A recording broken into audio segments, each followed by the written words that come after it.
Oh my god පූසා පෙන්න අඩෝ අතිශය වැඩකට යනකොට පූසා ඉස්සරහට දැම්මනේ මෙයාගේලා යුද්ධය නවත්තන්න යන්නේ.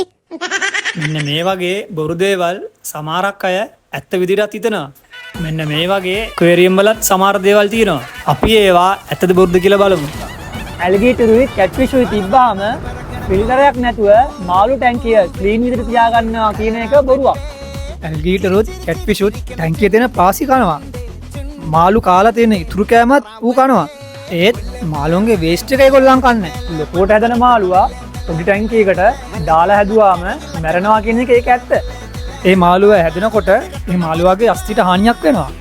ඒ වගේම තමයි අවයවත් පොඩියට හැදිලා මාළුවා ඉක්මනට මැරිලා යනවා.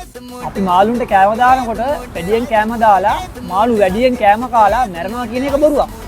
ඒකට හේතුව නම් එයා වැඩියෙන් කන්නේ එයාට අවශ්‍ය කරන කෑම ප්‍රමාණය විතරක් කනවා.